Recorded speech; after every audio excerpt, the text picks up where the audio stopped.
नमस्कार, मैं दिनेश चंद्र। आज मैं कार्यक्रम चलाऊँगा जनता के मन की बात। जनता के मन में जानेंगे कि 2024 का जो लोकसभा चुनाव आ रहा है, जनता के मन में वर्तमान सरकार के बारे में क्या प्लानिंग है, क्या सोच रखते हैं और जो विपक्ष आरोप-प्रत्यारोप कर रहा है, उसके बारे में क्या भावनाएँ हैं, क्या समझ है। तो आइए ओम जी पांडे जी से समझते हैं कि क्या वो उनके विचार हैं और क्या सत्ता पक्ष के बारे में बोलना चाहेंगे और क्या विपक्ष जो आरोप प्रत्यारोप कर रहा है उसके बारे में कहना चाहेंगे। जी ओम जी पांडे, 24 के चुनाव को लेकर आम जनता में क्या जिज्ञासा है? सरकार जो वर्तमान में चल रही है, इसी के कार्यप्रणाली से लोग खुश हैं, प्रसन्न हैं या कुछ बदलाव की तरफ हैं? देखिए, ना तो मैं सत्ता पक्ष से संबंधित हूँ, ना ही विपक्ष से संबंधित हूँ। जी। मेरे मुद्दे जो रहेंगे वो चुनाव से हटकर आम जनता के मुद्दे रहेंगे। जैसे आम जनता का मुद्दा ये था कि जब योगी जी की सरकार आई थी तो उन्होंने बताया था कि 15 दिन में हम गड्ढा मुक्त करेंगे। जी। चूँकि क्या है, यहाँ का आम जनमानस अपने छोटे-मोटे कार्यों के लिए, हम लोग कस्बे से संबंधित व्यक्ति हैं, औरैया या दिबियापुर जाना होता है। औरैया जाने के लिए बीच में एक प्लास्टिक सिटी पड़ती है, जहाँ रोड में गड्ढे ना होकर गड्ढों में रोड है।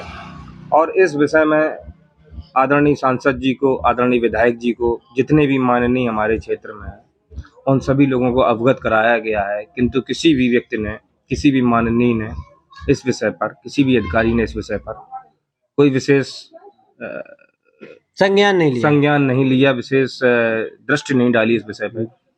दूसरा आते हैं हम लोग जब दिबियापुर जाते हैं तो वहाँ के लिए भी रोड बहुत ही खराब है। अब कुछ लोग बता रहे हैं वहाँ पैसा निकला हुआ है। तीसरा है रेलवे का फाटक। आए दिन हमारे कंचौसी बाजार में दुर्घटनाएं होती रहती हैं, लंबे जाम लगते हैं। इसका ओवर ब्रिज का थोड़ा संज्ञान लेना चाहिए। लेकिन ओवर ब्रिज 2 जगह प्रस्ताव पास हुआ और दोनों जगह काम भी शुरू हुआ, तो काम तो वहाँ पर प्रारंभ हो गया और बाद में रुक गया, तो इसका क्या कारण है? किसी भी राजनीतिक कारण से वो रुक गया, उस विषय में मुझे कोई जानकारी नहीं है, किंतु मेरा कहना ये है कि वो अतिशीघ्र शुरू होना चाहिए, सुचारू रूप से बनना चाहिए और जल्दी से जल्दी आम जनमानस के लिए वो खुलना चाहिए, जिससे किसी भी व्यक्ति को परेशानी ना हो। दूसरा है मुद्दा महंगाई। महंगाई पे भी सरकार को देखना चाहिए, आम जनमानस कितना परेशान है, क्या दाम चल रहे हैं दालों के, खाने पीने सबके दाम आपके पीक पे हैं, बहुत हायर हैं। इन सब विषय पर सरकार को देखना चाहिए, किंतु चूंकि क्या है 24 का चुनाव भी नज़दीक है, जनसंख्या भी एक बहुत बड़ा मुद्दा है, डेमोग्राफिकली चेंज हो रहा है हर जगह, तो आपको जनसंख्या कानून नियंत्रण बिल जो रहता है वो भी लाना चाहिए सरकार को, क्योंकि चूंकि सरकार वादा करके आई थी जनसंख्या कानून नियंत्रण के ऊपर, उन्होंने 2019 में चुनाव लड़ा था जी, यूसीसी एनआरसी के ऊपर चुनाव लड़ा था। इन सब मुद्दों पर जल्दी से जल्दी इन्हें काम करना चाहिए और 24 में आना चाहिए जनता के समक्ष अपने काम के लिए। तो क्या ओम जी पांडे मूलभूत मुद्दों पर वोट करेंगे या ध्रुवीकरण के शिकार हो जाएंगे? मूलभूत मुद्दे मैंने आपको अभी बताए, तो मूलभूत मुद्दे हैं रोड जी, नहीं वो हम समझ गए आपके मुद्दे। क्या आप जो वोट करेंगे 2024 के चुनाव में मूलभूत मुद्दों पर वोट होगा या पार्टी के नाम पर, धर्म के नाम पर, जाति के नाम पर, ये समझना चाहते हैं? क्योंकि अक्सर कर उत्तर प्रदेश, बिहार में जाति धर्म पर वोटिंग होती है, लोग मूलभूत मुद्दों को भुला देते हैं। मुद्दे तो मूलभूत ही रहेंगे, वोट भी मूलभूत मुद्दे पर रहेंगे। अब ये उस समय देखा जाएगा कैंडिडेट कौन रहेगा, क्योंकि कैंडिडेट के भी मूलभूत मुद्दे होते हैं, पार्टी से हटके भी मूलभूत मुद्दे होते हैं, उस समय देखा जाएगा। अभी से कहना कोई अच्छा ठीक नहीं। चलिए अभी आपके पास दोबारा आएंगे, तो इसी बीच में हमारे साथ ठाकुर साहब हैं, उनसे भी समझना चाहेंगे कि 2024 का चुनाव आने वाला है, इस चुनाव में क्या जनता वर्तमान सरकार पर भरोसा करेगी या बदलाव की तरफ जाएगी? आपको क्या लगता है? देखिए, सर्वप्रथम तो भारत एक कृषि प्रधान देश है और हम क्योंकि उत्तर प्रदेश से बिलोंग करते हैं, उत्तर प्रदेश के रहने वाले हैं, तो यहाँ पे भी कृषि की जाती है। आगामी जब से आदरणीय योगी जी की सरकार बनी है, तो एक जो छुट्टा जानवर है, ये किसानों के लिए एक बहुत बड़ी समस्या के रूप में जब 2022 में चुनाव हुआ विधानसभा का, तो हमारे आदरणीय यशस्वी प्रधानमंत्री नरेंद्र मोदी जी ने भी इस चीज़ को स्वीकार किया कि नहीं, छुट्टा पशु जो है किसानों के लिए बहुत विषम समस्या है, क्योंकि हमारे देश की आज भी भारत देश की 70% आबादी कृषि पर निर्भर है। तो जब चुनाव हुआ तब उन्होंने इस बारे में कहा कि नहीं, इसका निदान निकालने की सरकार, हम केंद्र स्तर से भी और राज्य स्तर से भी, सरकार ने भी घोषणा की कि ग्राम पंचायत स्तर पे या ब्लॉक स्तर पर गौशालाएं या प्रधान की जिम्मेदारी है। लेकिन वर्तमान जो हकीकत है वो ये है कि जो किसान है वो इतना ज़्यादा परेशान है इन छुट्टा जानवरों से, धरातल पर ना तो कहीं गौशालाएं हैं, ना कहीं अगर गौशालाएं हैं भी तो उन गायों के लिए ना कोई प्रॉपर उनको रात में भूसा चारे की व्यवस्था है, और वो ये है कि सिर्फ सफ़ेद हाथी की तरीके से गौशालाएं बनी हैं।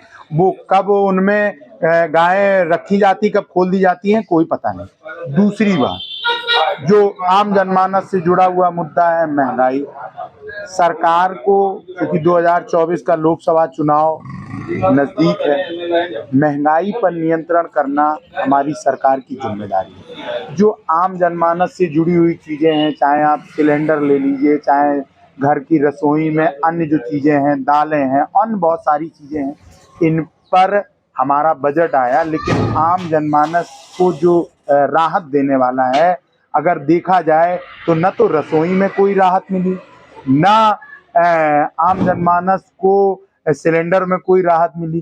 तो ये कुछ चीज़ें ऐसी हैं जिन पर सरकार को अभी भी धरातल पर काम करने की आवश्यकता है, और जब 2024 का चुनाव होगा तो जनता या आम जनमानस या अन्य प्रबुद्ध लोग इन सब चीज़ों को ध्यान में रख के, बेरोजगारी एक बहुत बड़ा मुद्दा है, सरकार को उस पे भी सरकार बोल रही थी 2 करोड़ नौकरियां प्रतिवर्ष देंगे, तो रोजगार तो देने के लिए सरकार ने बोला है और दिया भी होगा। आपको क्या लगता है? तो रोजगार दिया है, लेकिन उसका जितने प्रतिशत पे सरकार ने बोला था उतने प्रतिशत पे जमीनी हकीकत पे अभी भी रोजगार, और एक सबसे बड़ी विकट समस्या जो भारत देश के समक्ष हम भी अनुभव कर रहे हैं और कोई भी प्रबुद्ध वर्ग अनुभव कर रहा होगा।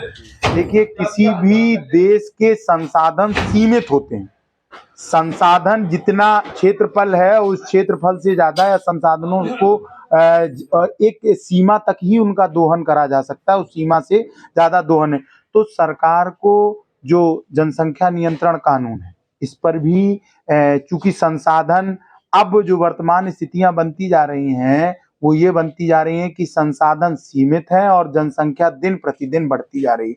तो सरकार को इस पर भी गंभीरता पूर्वक विचार करना होगा, जनसंख्या कानून भी लाना होगा, और चूंकि इन सारी चीजों पे सरकार को इसलिए ध्यान देना चाहिए कि 2024 का देश के जो लोकसभा चुनाव है वो देश को एक नई दिशा देने जा रहा है। अगर ये जो मूलभूत मुद्दे हैं ये अगर अच्छी तरीके से इनका व्यवस्थित तरीके से समाधान नहीं किया जाएगा तो हो सकता है कि जो परिणाम है वो सरकार की अपेक्षा के अनुरूप ना आए। चलिए, ये तो एक आपकी मांग हो गई। जिस तरह से विपक्ष डिमांड कर रहा है, मांग कर रहा है, और बिहार सरकार उस पर अमल भी कर रही है, जाति जनगणना का जो माहौल चल रहा है, इस पर आप क्या कहना चाहेंगे? जाति जनगणना, हम इसमें कोई कमेंट नहीं करना चाहते या कोई टिप्पणी नहीं करना चाहते। हमारा तो ये कहना है कि जो वर्तमान परिप्रेक्ष्य में जो आम जनमानस से जुड़े हुए मुद्दे हैं, विपक्ष को उन मुद्दों को लेकर के समाज में जाना चाहिए। किसी भी विवादास्पद मुद्दे को लेकर, जैसे मान लीजिए और भी समाज में, आप इस समय यूपी में देख रहे होंगे और भी कई मुद्दे समाज में निकल गया, तो वो मुद्दों, हम ये नहीं कहते हैं कि उन मुद्दों पे चर्चा ना हो, लेकिन उन मुद्दों की अपेक्षा अन्य बहुत महत्वपूर्ण मुद्दे हैं जिन पर चर्चा करना, जैसे महंगाई है, बेरोजगारी है, जनसंख्या नियंत्रण है, कुछ ऐसी देश की सुरक्षा है, देश की सुरक्षा से भी जो सीमावर्ती राज्य हैं वहाँ पर खिलवाड़ हो रहा है, उन राज्यों की डेमोग्राफी चेंज हो रही है। तो ये मुद्दे ज़्यादा महत्वपूर्ण हैं, ना कि हम ये तो जब हमारा देश जब मजबूत होगा तो ये तो आंतरिक मुद्दे हैं। इसके अलावा चूंकि देखिए जो लोकसभा का चुनाव होता है वो देश की सुरक्षा और देश को ध्यान में रख के उस पर जनता मतदान करती है।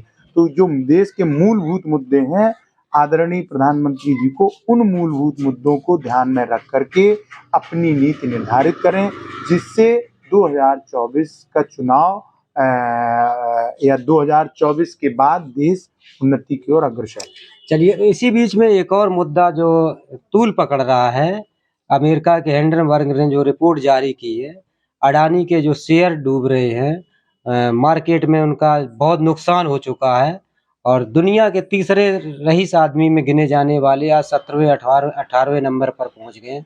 तो इस पर जैसे विपक्ष लोकसभा में, राज्यसभा में और सड़क पर भी अपनी मांग उठा रहा है कि अडानी की ग्रुप की जांच होनी चाहिए और अडानी ग्रुप की जांच ना करा के केंद्र सरकार बीबीसी न्यूज की जांच करा रहा है। इस पर आप क्या कहना चाहेंगे? देखिए, सबसे पहले तो ये महत्वपूर्ण बात है कि जो हिंडनबर्ग की रिपोर्ट आई है उसका हमने अध्ययन नहीं किया है।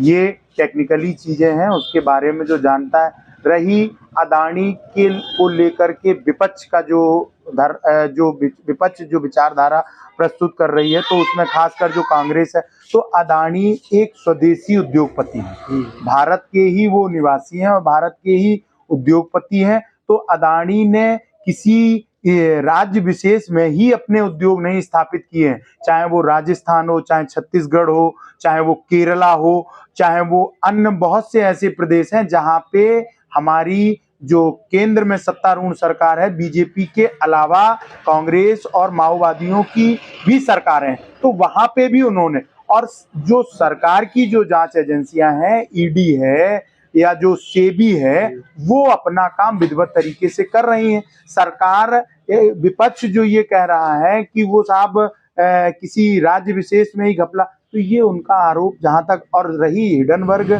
की बात, तो हिंडनबर्ग को ये तो जब उसको रिपोर्ट को विस्तृत तौर पे पढ़ा जाएगा तभी उसके बाद ही हम उसमें कोई टिप्पणी कर सकते हैं। लेकिन एक जांच तो बन सकती है, जैसे अभी तक जो भी सरकारें कांग्रेस की चली या और सहयोगी दलों के साथ केंद्र में चली, जब भी कोई आरोप प्रत्यारोप हुए तो उनकी जांच हुई और जो दोषी हुआ उसको सजा मिली। नहीं तो वो उसमें जो सेबी है और जो अन्य निर्धारित कंपनी, जो निर्धारित अभिकरण है जिनका जांच से जो जुड़ी होती हैं, वो अपना काम कर रही हैं।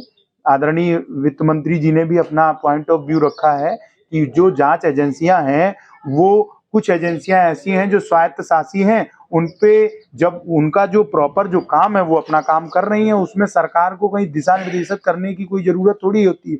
अब जैसे आयकर विभाग से जो जुड़ा हुए जो संस्थाएं हैं आयकर, वो अपना प्रॉपर वे में काम करती हैं, वो कोई सरकार के ही दिशा निर्देश पे थोड़ी काम करती हैं। अच्छा, बीबीसी न्यूज एक बहुत ही विश्वसनीय चैनल रहा और प्रधानमंत्री मोदी जी जब प्रधानमंत्री नहीं थे तब बीबीसी न्यूज की तारीफ करने में नहीं थकते थे।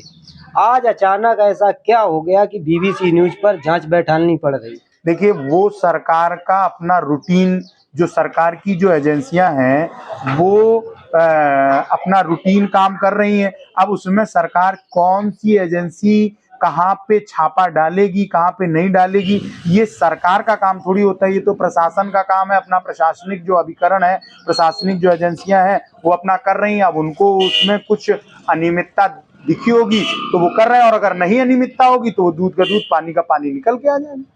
चलिए, तो इसी बीच में एक चीज और समझना चाहेंगे, अभी तक क्लियर नहीं हो पाई कि 24 के चुनाव में क्या होने वाला है।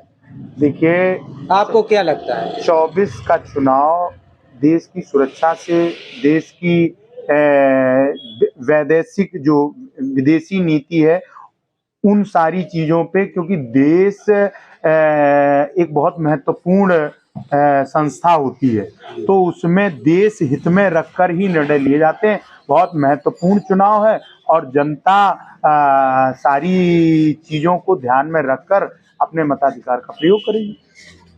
चलिए, तो बहुत बहुत धन्यवाद हमसे बात करने के लिए। इसी के साथ इस वीडियो को समाप्त करते हैं। जय हिंद, जय भारत, जय संविधान।